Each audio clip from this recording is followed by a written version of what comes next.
Picture this. I'm wandering through the sun-soaked streets of Valletta, Malta's stunning capital city.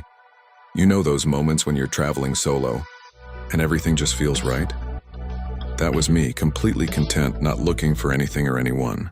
But life has a funny way of surprising you when you least expect it. I was trying to capture the perfect photo of St. John's Co-Cathedral. You know, one of those Instagram-worthy shots, when I accidentally bumped into someone. As I turned to apologize, I found myself staring into the most captivating green eyes I'd ever seen. Her name was Sophia, a fellow traveler from Italy, and that clumsy moment turned into a 3-hour conversation at a nearby cafe. The next few days were like something straight out of a movie. We explored the ancient city of Mdina together, getting lost in its narrow streets and sharing stories about our lives. We watched the sunset at the Blue Grotto, our feet dangling over the crystal-clear Mediterranean waters. Each moment felt more magical than the last.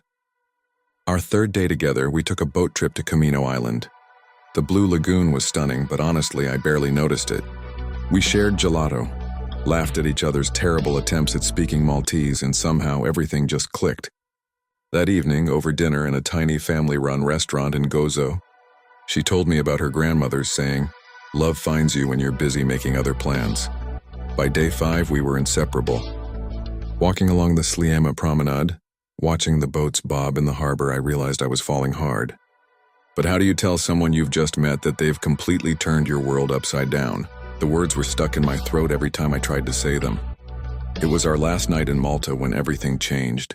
We were at the Upper Baraka Gardens, the city lights twinkling below us like stars. I was about to let fear win, to let her walk away without knowing how I felt. But then she turned to me and said, "You know what's crazy? I think I'm falling in love with you." The relief, the joy, the pure magic of that moment. It's something I'll never forget. We both had plans, lives in different countries, but standing there, none of that mattered. Sometimes the best love stories are the ones you never saw coming. The ones that begin with a simple bump in a foreign city.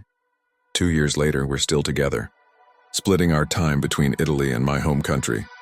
Malta will always be our special place, the setting of our very own fairy tale. Because sometimes when you're busy exploring the world, you end up finding your whole world in someone else's eyes.